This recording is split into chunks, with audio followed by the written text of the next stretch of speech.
Now, for those of you who are interested, I'd like to cover ventriloquism. Now, ventriloquism is not necessary for everybody who wants to be a puppeteer, but it does add another dimension to your puppetry skills.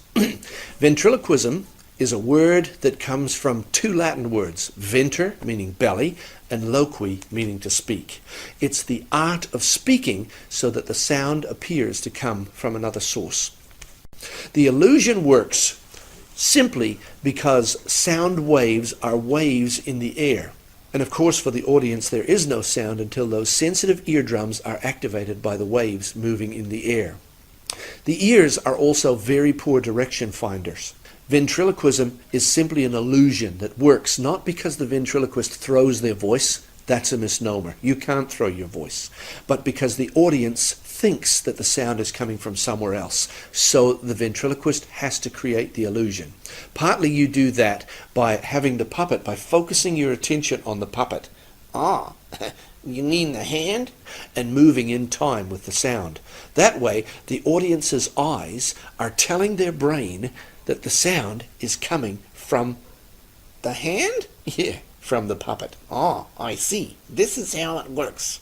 This is how it works. It's purely an illusion. Of course, there are different kind of voices like the distant voice, the muffled voice, but those will come a bit later. One of the most important parts about ventriloquism is breathing. Women make better ventriloquists than men because they breathe from their diaphragms, and that's really important. Men tend to breathe from their chests. Women breathe from their diaphragms. There's three important reasons that we have to breathe from our diaphragms and not from our chests. The first one is because our clothes are hanging down nice and tidy, and you want to breathe by pulling your stomach in and out rather than heaving with your chest. If you're working a puppet and you move your chest all the time, that kind of gives it away, doesn't it? So what you want to do is try and breathe from your stomach so that you don't see what's happening so much. Especially when you're talking with a puppet and you take a breath. You don't want to see you breathing. It's got to look like I'm breathing. So we keep our chests out and we breathe from our stomachs. Now we'll put him down again. Second reason that it's important to be breathing from your chest is because you can talk for a lot longer if you've got a lung full of air, and the top part of your lungs are full and you're pushing up from the bottom. You can just keep on talking. When you have to talk for yourself and for a puppet and then for yourself again and for a puppet again, you need a lot of breath in there before you run out. The third reason that it's important to be breathing from your diaphragm is because when you fill your lungs up with air, you get a lot more resonance when you're speaking. This has to be your resonance chamber. And if you put your hand on your chest and speak in a low voice, you'll feel the vibration. You see, the sound in ventriloquism doesn't just come out of your mouth. It comes off your chest. It comes off your face. And most of it comes from that resonance chamber that's at the back of your throat. So when you're speaking, only a little bit comes from your mouth. Some comes out your nose. It echoes in that resonance chamber, which is in the back of your throat, and also comes from that part of your chest. So you need to have your chest full. For those three reasons, it's important to be breathing from your diaphragm and keeping the top part of your lungs filled with air. The next thing that's important to realize is that in the back of your throat, you have a very large resonance chamber. Here's a look at a bit of a chart to help you see that. Back at the back of your throat, you have a thing called a soft palate. That's the thing that kind of hangs down and wiggles back and forth. You can see it. You call it the uvula. It hangs right down at the back of your throat. And back there is a very soft palate. There's a hard palate back behind your teeth, but a soft palate that hangs down at the back. Of course, your tongue comes up and meets that when you say things like g and k. That soft palate, which is at the back. Where the tongue and the soft palate come together is what you're going to be using for your lips.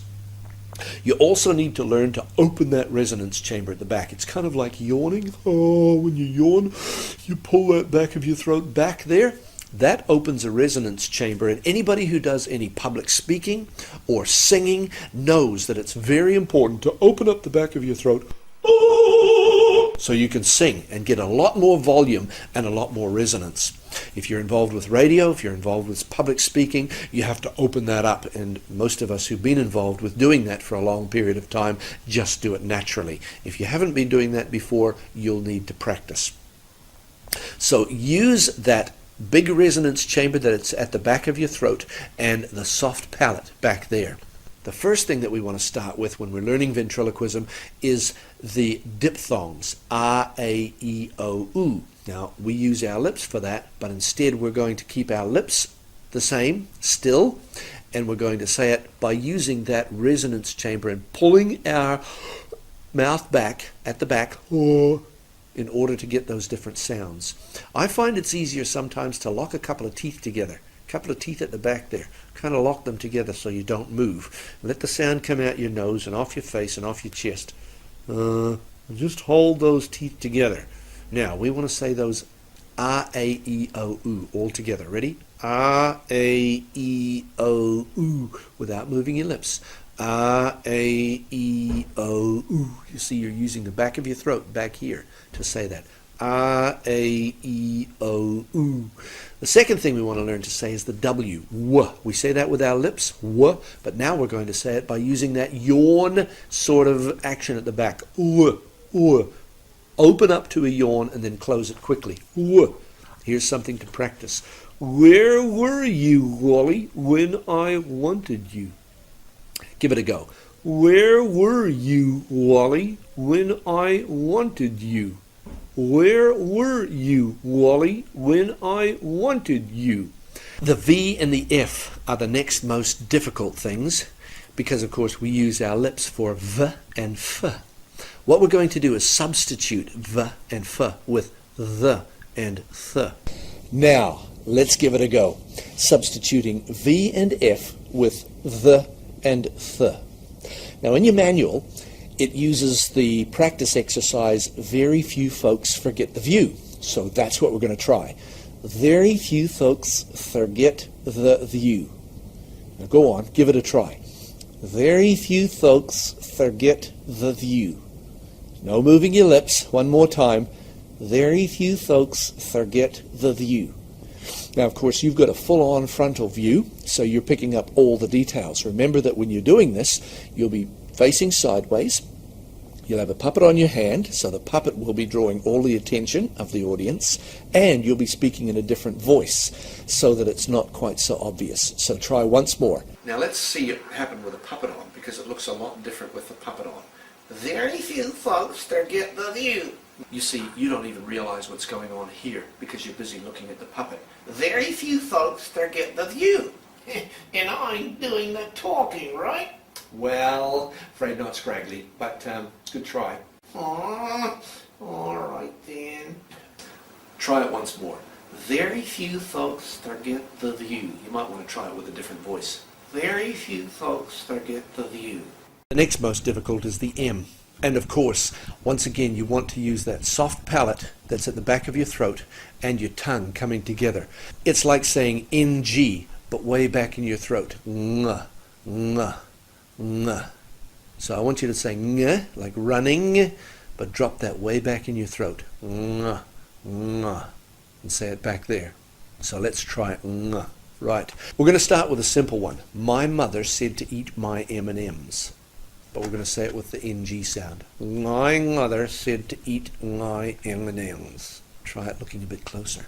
My mother said to eat my M&Ms. Now try a close look at the throat. My mother said to eat my M&Ms. You see the lips don't move, even though the throat does. My mother said to eat my M&Ms. You got to hold the jaw still as well. The jaw still, the lips still, but move the throat. My mother said to eat my M&Ms. Now let's try a bit more difficult one. This one's going to be Michael made no more money managing monkeys than Mary made mashing melons. But you're going to say it with an NG. Michael made no more money managing monkeys than Mary made mashing melons. But do it without moving your lips. You're allowed to move your throat. You're not allowed to move your jaw, and you're not allowed to move your lips. Michael made no more money managing monkeys than Mary made mashing melons. I'll slow down, and you can repeat it, piece at a time. Michael made no more money managing monkeys than Mary made mashing melons. How did you do? The next one is the B. The B is done by bringing those two, the soft palate and the back of your tongue together. Buh, buh. It's like a G, like a G, but dropped back in your throat once again. Buh, buh, way back there. Now there's something to be aware of. What is the difference between D and T? It's the same difference as between G and K. It's the same difference as between B and P. See, our mouth does exactly the same thing for B as it does for P. Our throat does exactly the same thing for G as it does for K. And our tongue does exactly the same thing for D as it does for T. The difference is that in each one of those instances, in one case, you stop the voice box. In the other case, it keeps going. For B, the voice box keeps going. For P, it stops and starts again. For D, the voice box keeps going. For T, it stops and starts again. For G, the voice box keeps going. For K, it stops and starts again. Now, when you do the B and the P at the back of your throat, exactly the same thing happens. In one case, the voice box continues, B. In the other case, it stops and starts, H. Now, I know it sounds a little bit like a G and a K, but you drop it back in your throat, and once you've got a puppet on your hand, it makes all the difference in the world. Now, what I want you to say is, bodybuilders buy bananas to build better bodies, but without moving your lips. So you've got to get those going back there. Bodybuilders buy bananas to build better bodies. It's almost a buh, buh, buh. You almost have to swallow it back again. When you say buh, your lips come together and bubble apart. Same thing back here, buh, but you've almost got to do it backwards. Bodybuilders buy bananas to build better bodies. All right? Now, the difference is when you've got a puppet on your hand, it looks a lot more real. And so I'd like you to have a look at it with a puppet on your hand. Bodybuilders buy bananas to build better bodies. Ah, looks a lot more real with a puppet on your hand, doesn't it? Oh yeah, I can say me all the time, and it sounds like a B, doesn't it? Yeah. Now I find that you're almost saying NGB, lee, and that helps a lot. Now the P is the same. Ha, ha. You've got to stop and start your voice, and you've almost, and it's like a K, but you've almost got to swallow at the back there. Ha, ha. All right. Let's try. Peter Piper picked a peck of pickled peppers. Peter Piper picked a peck of pickled peppers. I should be doing that. Peter Piper picked a peck of pickled peppers. See, it makes a huge difference when you've got a puppet on your hand because it distracts from you. And if you're having trouble doing this, what you do is you pretend you didn't quite hear. Perhaps. Oh, perhaps. And you repeat what the puppet said. Ah, Peter Piper picked a peck of pickled peppers. Peter Piper picked a peck of pickled peppers. Very good. You see, once you repeat it, the audience knows exactly what's going on. But of course, the audience wants that fantasy. So they'll let you get away with it and they'll enjoy it. Oh, yeah. So, M's, B's, P's, V's, and F's, W's, those are the things that are the hardest. Once you can master those, you've mastered ventriloquism. It's that easy. The other thing that's important, though, is to focus attention on your puppet. Ah, you got to distract them from looking at you. That's right.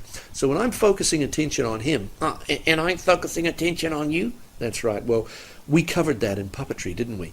But it's vitally important in ventriloquism. Focus attention on your puppet. And everyone will think that I'm the one that's talking. That's right.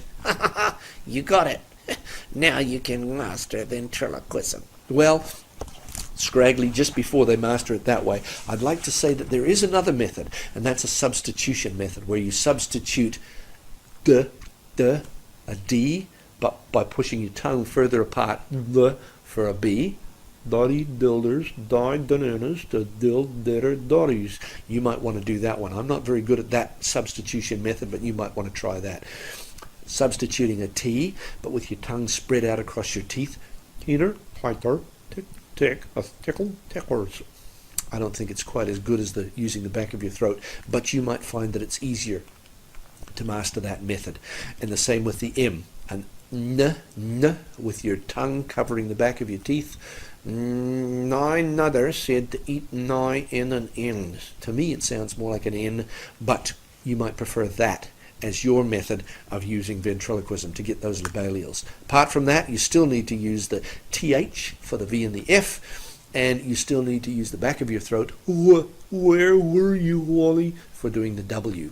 If you can master those, you've mastered ventriloquism. When it comes to the distant voice is just a matter of changing pitch and changing volume.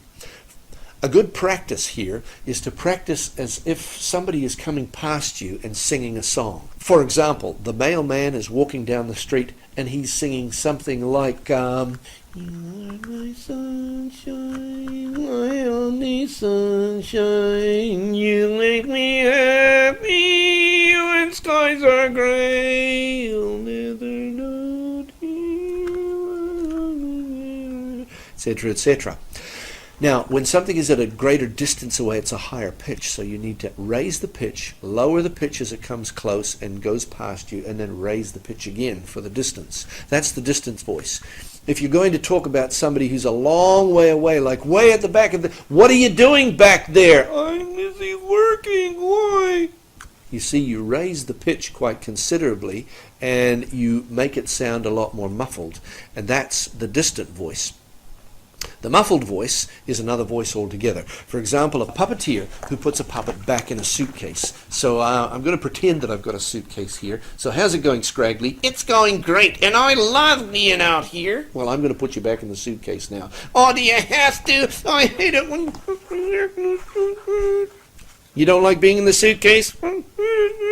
You hate it? Oh, well, never mind. You'll be all right there in the suitcase. Bye.